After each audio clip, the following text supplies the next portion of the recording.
జీవితం అంటే ఈ రోజుల్లో బాగా డబ్బులుండాలంటారు. ఎందుకంటే సమాజం డబ్బుంటేనే గౌరవం ఇస్తుందని. ఇది నిజం కూడా. ఏమాత్రం డబ్బు తక్కువగా ఉన్న వాళ్ళు బంధువులైనా సరే ఒక రకంగా తక్కువగా చూస్తారు. కానీ ఈ ఇద్దరు మహిళలు చూడండి ఎంత సాదాసీదాగా ఉన్నారు. వీళ్ళు దేశంలోనే పవర్ఫుల్ నేతల సిస్టర్స్. కానీ చూడడానికి నమ్మబుద్ధి కావడం లేదు కదూ. నిజమే. ఇక పవర్ఫుల్ నేతలంటే ఏ ఎమ్మెల్యేనో ఎంపీనే అనుకున్నారు. కాదు కాదు, వీరిలో ఒకరు ప్రధాని నరేంద్ర మోడీ చెల్లెలు వాసంతిబెన్, మరొకరు యూపీ సీఎం యోగి ఆదిత్యనాథ్ సోదరి శశిదేవి. వీళ్ళిద్దరూ అనుకోకుండా కలిశారు. ఉత్తరాఖండ్లోని నీలకంఠ ధామ్లో అనుకోకుండా కలిశారు వీరిద్దరు. ఒకరినొకరు చూసుకుని నవ్వుకుని హత్తుకున్నారు. కొండ మీద ఉన్న కొదారి ఆలయంలో వీరి కలయిక చూపర్లను ఆకట్టుకుంది. మోడీ చిన్న చెల్లెలైన వాసంతిబెన్ తన భర్త హన్స్ముఖ్తో పాటు బంధువులతో కలిసి నీలకంఠ మహాదేవ్ ఆలయానికి వచ్చారు. అక్కడ దైవ దర్శనం తర్వాత వెళ్లిపోయే సమయంలో ఓ షాపు దగ్గరకు వచ్చిన మోడీ సోదరి యూపీ సీఎం సోదరి శశిదేవిని చూశారు. ఇద్దరు నవ్వుకుంటూ మీరెలా ఉన్నారంటూ ఆప్యాయంగా మాట్లాడుకుని కౌగిలించుకున్నారు. ఇక్కడ వాళ్ళు కలుసుకోవడం గొప్ప విషయం కాదు. అంత పెద్ద నాయకుల సోదరిమణులైనా కూడా చాలా సాధారణంగా ఉన్నారు. ఇది కేవలం చూడ్డానికి మాత్రమే కాదు, వారిద్దరూ కూడా దిగువ మధ్యతరగతి జీవితం గడుపుతున్నారు. కనీసం వారికి కార్లు కూడా లేవు.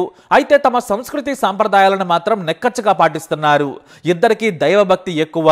చిన్నప్పటి నుంచి వారి వారి కుటుంబాల్లో దేవుడి పూజ చేయకుండా బయటకు వచ్చేవారు కాదు. సాధారణంగా ప్రధాని సోదరి అంటే ఎలా ఉండాలి, యూపీ సీఎం సోదరు అంటే ఎంత ఆర్భాటంతో ఉంటారు. కానీ వాళ్ళేవి కూడా పట్టించుకోరు. తమ సోదరులు గొప్ప నాయకులు కావచ్చు, తాము కాదు కదా అంటారు. యోగి సోదరి శశిదేవి ప్రసాద్ బండార్ అనే షాపు నడుపుతున్నారు. ఆమె పూజ సామాగ్రిని అమ్మి జీవనం సాగిస్తున్నారు. ఇక ఆమె భర్త టీ షాపు నడుపుకుంటూ ఉన్నారు. జై శ్రీ గురు గోరక్షజీ అనే షాపు పేరు పెట్టుకున్నారు ఆయన. రోజంతా కష్టపడితేనే వారికి జీవనం సాగుతోంది. యోగి చెల్లెలు ఆమె భర్త ఇలా ఎవరో తాగిన టీ గ్లాసులు కడుగుతూ బతుకుతున్నారంటే నమ్మగలరా? మామూలుగా మన తెలుగు రాష్ట్రాల్లో అయితే చోటా లీడర్ కూడా తెగ బిల్డప్ ఇస్తుంటాడు. అవినీతి చేసి కార్లు మెయింటైన్ చేస్తూ జనం సొమ్ముతో తెగ దొబ్బి తింటూ ఉంటారు. కానీ తమకు సంతోషంగా ఉండడమే నచ్చుతుంది. డబ్బు సంతోషం ఇస్తుందని అనుకోవడం లేదు. మాకు అనారోగ్యం వచ్చినా ప్రభుత్వ ఆసుపత్రికే వెళతాం. మా అన్న పేరు నేను ఎప్పుడూ వాడుకోను, ఆ అవసరం రాలేదు. కానీ పండగ వస్తే మాత్రం గోరఖ్పూర్ వచ్చినప్పుడు వచ్చి కలవమని ఫోన్ చేస్తాడు. రాఖీ రోజు వెళ్ళి నేను కలుస్తానని సంతోషంగా చెబుతున్నారు ఈమె. జీవితంలో డబ్బు కంటే సంతోషంగా బతకడమే విలువైనది. మానసిక ప్రశాంతత కావాలి. నాకు దేవుడి సన్నిధిలో పూజ సామాను అమ్ముకున్నా సంతోషం కలుగుతుందని చెబుతున్నారు శశిదేవి. ఇదే కదా మన దేశంలో కావాల్సింది. అలా దేశంలోనే మోస్ట్ పవర్ఫుల్ లీడర్ సిస్టర్స్ ఇలా సాధారణంగా కనిపించడం అందరినీ ఆకర్షించింది.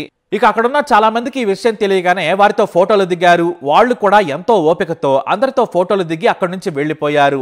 మాటలు చెప్పడమే కాదు, ఆచరించి చూపడం అనేది ముఖ్యం.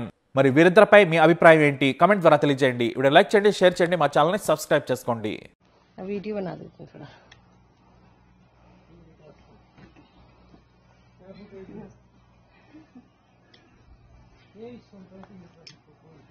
फोटो तो बना लिया, इधर आ जाओ,